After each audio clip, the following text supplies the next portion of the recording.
Today's video is all about underrun heels in horses, what I do to fix it and why it happens and what is ideal. So first off, when we are looking at a hoof, there is the hoof wall angle, there is the dorsal wall angle, the front, and there is the heel wall angle. To get into more specifics with underrun heels, the angle of the heel is steeper, so it's more underrun. Ideally, they should be a similar angle. A front foot, in the perfect world, the angle would be 50 degrees, and a back hoof, it could be closer to 52. Now, I say this is the ideal where nature is not always the same. Every horse should not have a 50-degree angle on its hooves. Anywhere in that range, up to 55, even a little bit into the 40s, doesn't mean there's something wrong with the hoof. Every hoof is a little bit different, and what's right for one hoof is not right for another. But if you were to make the perfect ideal hoof, it would be 50 in the front. So with heels, there is not only the heel angle, but there is the heel height. So a heel could be low with a pretty upright angle, or it could be low with a very steep angle. Now, there could be a very high heel with still a steep angle, a more underrun angle, which is not good. Or there could be a high heel with a very upright angle, which is going to be more of a clubbed foot. So the first step to this is really just starting to recognize what you see in your horse's hooves. This also translates to what you see on the bottom of the hoof. In a healthy hoof with a good heel wall angle and toe wall angle and healthy heel height, the frog should take up at least 2/3 of the bottom of the foot. When you get these heels that start to get underrun and sucked under the hoof, what happens is it also causes the toe to get elongated and stretched out. So you can see in some cases where the frog is only half of the solar surface of the foot, and there is a lot of toe out in front there. And this is where I've said in previous videos that the white line can fool you, because the white line can get pulled forward. On a healthy hoof, you never want to trim into the white line. But in a distorted hoof, this is getting a little more advanced here, in a distorted hoof capsule, you sometimes can trim into the white line because you could say it's migrated forward, you could say it's not a true white line. There's a lot of different ways you could say it, but it is safe in that case to trim into it. Now I am going to show inside the hoof just a little bit here. So again, with heel angle comes coffin bone angle. And this is where I really want to stress, what is ideal might not be ideal for every horse, and you don't want to fit a horse into a mold just because it's supposed to be that exact angle. So while while heel angles and toe angles have a set or an ideal, so does the coffin bone angle. According to most vets, it's 3 to 8 degrees. There are a lot of wild horses, and their hooves have been studied, and they have, in my opinion, the sturdiest hooves around. Very often they have closer to a flat coffin bone, which some vets might say is not good, but again, probably the best feet you're ever going to find. So what's not good is when you have a negative palmar angle, it's called, where the angle of this bone, the back, is below the toe, so the toe is raised above. That's called a negative palmar angle, and you'll get kind of a bull-nosed look in the foot when that happens. But I have seen plenty of horses with a more flat coffin bone angle on the bottom that they are perfectly healthy, and I would not try and force the heels to be higher to create a maybe 2 or 3 degree angle on there. It would really mess up that horse. That's not what that horse was used to. So it, again, really goes to looking at each horse as an individual. But if you're, again, going for ideals, a 3 to 8 degree coffin bone angle. Now this hairline is another one you want to look at, and that should be 20 to 30 degrees. Ideally. And generally, if you've got good heel and toe angles, you've got a good heel height. Obviously, in a club foot, that hairline is going to become much more flat. And if you've got really low heels, the hairline is going to become much more steep.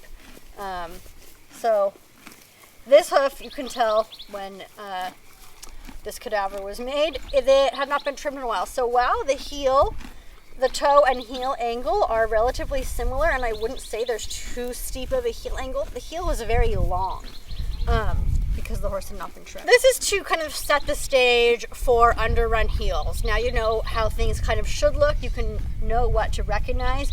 And how do we correct too steep of a heel angle and what causes it in the first place? In my experience, there are several things that cause this. The most common factors are the horse going too long in between a hoof trim. That the hoof gets too long, the toes get too long, get sucked forward, the heels get too long, they get sucked under, and it just kind of creates this motion with the tubules. And that is a very big factor. And this is actually Dakota here. This is my horse, been my horse for 20 years. And he's a Mustang, had perfect feet. And due to some things in my life, I let him go too long a few times in between trims.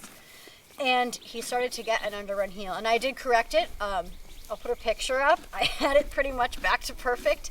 And then he got a really bad injury. My mare, who I no longer have, kicked him and broke his tibia.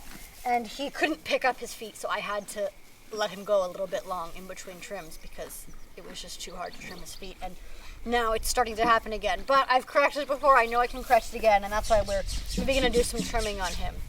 Before I talk about what to do to fix this, I'm going to give some other examples for what might cause underrun heels.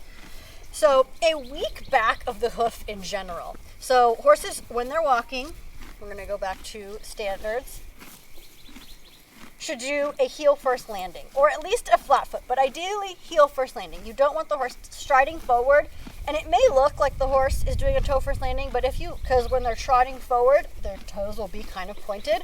I'm not saying they should be trotting forward with their heel down like that, but if you take a video and you slow it down to slow motion, you really can see right as it's coming to the ground, the heel should do a heel first landing. This is proper biomechanics for the horse.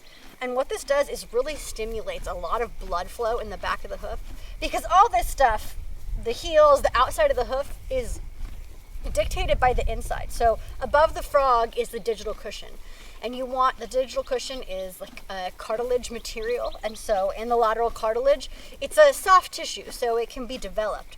So the more stimulation it gets, the more heel first landing the horse is doing, the more blood flow is going to happen, and the more that digital cushion will grow and develop and become really thick. And that's what you want. And that's going to help those heels be healthy and upright. When you have a weak digital cushion, what's going to happen? Those heels are going to be more crushed, lower, not as healthy.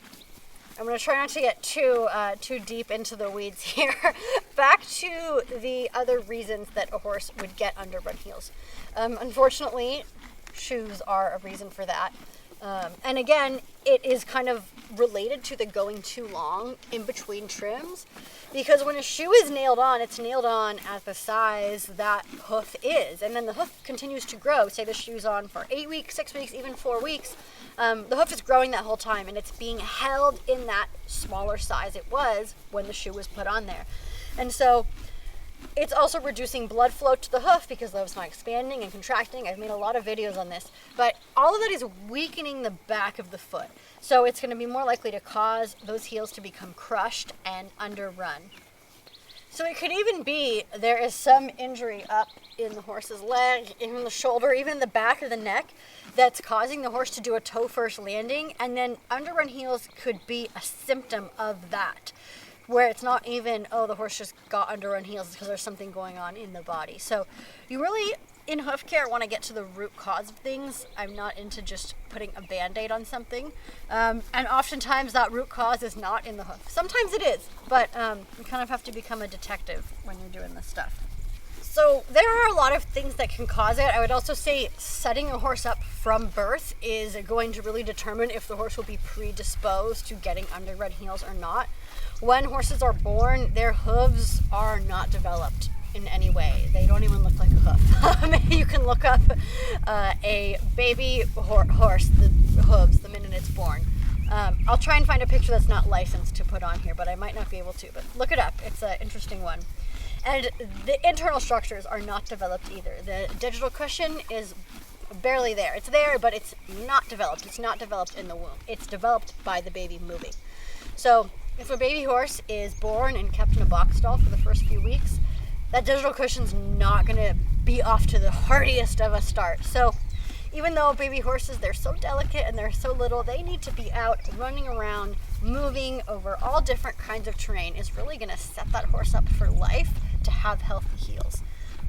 Not to say if a horse doesn't get this, they can't have healthy heels in the rest of their life, but this is why you get a lot of this problem in off-the-track thoroughbreds where they just have really weak hooves because they're born in these stalls. Maybe they're turned out on some green pasture, but you know, they don't want them getting injured, so they're not really letting them get out in the rough and tumble world, and then they're shot at a very young age. So it's just setting up to have a weak hoof capsule for life. Again, not to say that it can't be rehabbed, but it can be a challenge. So setting a horse up from birth is something I really advocate for if possible, and something you should look at when you're choosing a horse as well. Thrush can also be a factor in this if there's central sulcus infection and then the back of the hoof is sensitive. The horse is not going to want to do a heel first landing, or if the heels are already weak and crushed and underrun, the horse is going to be more susceptible to thrush. So really a healthy heel is the foundation to a healthy hoof, and to go deeper, healthy internal structures are the foundation to a healthy hoof. So now we're going to get into what you can do to correct it, because you can correct it. What I have had the most success in correcting this is keeping the horse at first on a very short trim cycle. 2 weeks is what I like to start at when I'm really correcting this. And the little teeter-totter balance you have to toe the line here with is keeping the toe as far back as possible without making the horse sore and being tender when they're walking, because that's just going to send you farther backwards than forwards. But to get these heels more upright, you want to keep that toe really short. The longer the toe is, the more the heel is just getting sucked under the hoof. So you want to keep a really short toe. And there are a few schools of thought that I've been taught myself. Some people say don't trim the heels at all. You want to let them build up. You want to let them grow. I personally have not had as much success with that as trimming the heels, not overly trimming them, but trimming them to the sole plane. Because if you're just keeping that toe really far back and you're not trimming the heels, they're just going to continue to be slanted under there. So I keep the toe back, I trim the heels a standard amount, I make sure to keep the heels balanced. Again, a reason you want to keep the heels trimmed is because when you rasp the hoof or use your nippers, you're essentially cutting off the tips of the tubules. The way the hoof grows is in tubules, and so there are these lines, if you look very closely on this hoof, and if the heel tubules, when their heels are underrun, the tubules are at a steeper angle. So you want to kind of cut off the tips of those tubules, and you want to get them going back at the correct angle. I was taught by one mentor, and I have used this and had success with it, to do a little bit of a heel bevel. So when you do a hoof trim, you bevel the whole hoof wall all the way around on the side, but I'm talking about the back of the heel, and it's a very small amount. I'm not going to actually do it because I don't want to trim on my cadaver here, but you come like this, essentially. Show here. You come like this, and so you're just cutting off the back of those tubules. You're not, the goal is not to take off landing surface on the heels. You want to leave that horse as much landing surface as possible, but you're just, this very back tubule, you're kind of taking the weight off the very, very back tubule here, the very back of the heel. And I do that sometimes. I don't do it all the time. I've had success with it. But the main thing that I've had success with him, because I can come out every 2 weeks, you know, he's in my backyard. I've had clients that don't want to have me out that often, and I've told them, well, if you can rasp the toe back in between when I'm here, that's a great thing to do, and I have had people do that. And if that's something you're wanting to learn, how to keep your horse's toes rasp back, or just keep a bevel on your hoof, I just created a mini course for this. I'll put a link to it in the description and in the comments. And it will teach you how to rasp and maintain a bevel all around your horse's hooves in between professional hoof trims. Now, I don't talk specifically about underrun heels in this, but it will teach you all the skills you need to keep the toe rasp back. I recommend it as the first step in your hoof trimming journey. It's a very doable, and it will level up your hoof trimming skills and horse owner skills immensely. So back to trimming for underrun heels. I have started out probably for at least a month and a half doing every 2 weeks. And then I try 3 weeks, and then I can go to 4 weeks, and then 5 weeks. Really, I don't like to go more than 6 weeks if possible, especially if a horse has been susceptible to underrun heels in the past. And it doesn't mean a full hoof trim, but at least, correcting everything and rasping that toe back.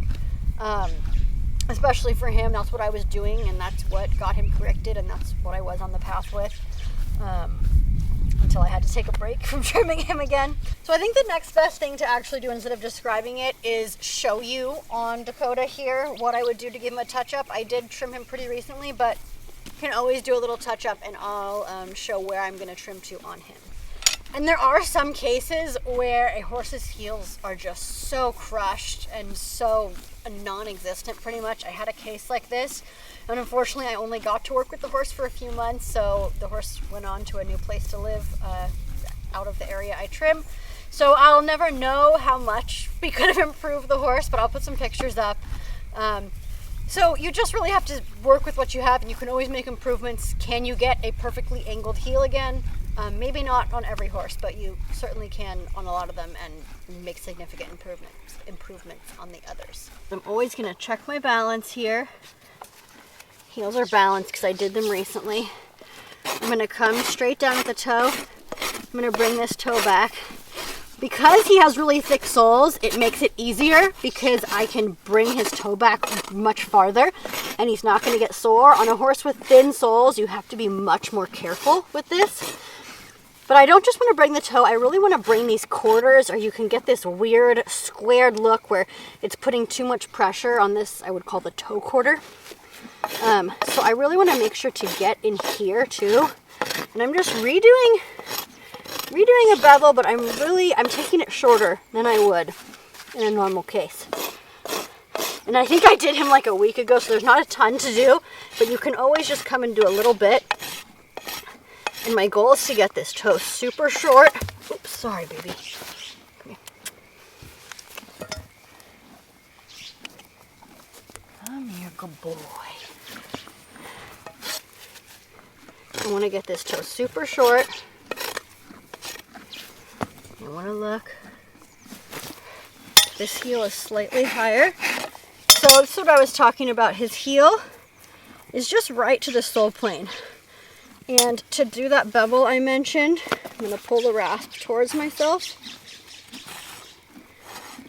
And I'm really not taking the heel surface. I'm just taking that back. So he still has all this landing surface of his heels. And you can see in him, he's got a really big frog, which is great. The true tip of the frog is a little farther back, but I don't need to trim that right now. So I'm really not going to do much more on this. I might come in right here a little bit more. But I'm going to try and get some pictures, even though it's in the grass here. I hope this video was helpful, and I hope you learned something. Give it a like and a subscribe if you did. Leave a comment if you want me to make more videos like this, or if I should do a part 2. I could do an updated trimming video on him in 2 weeks. There just wasn't a ton to trim on him today, and I wanted to really get into explaining what underrun heels are and why they happen and how to recognize them.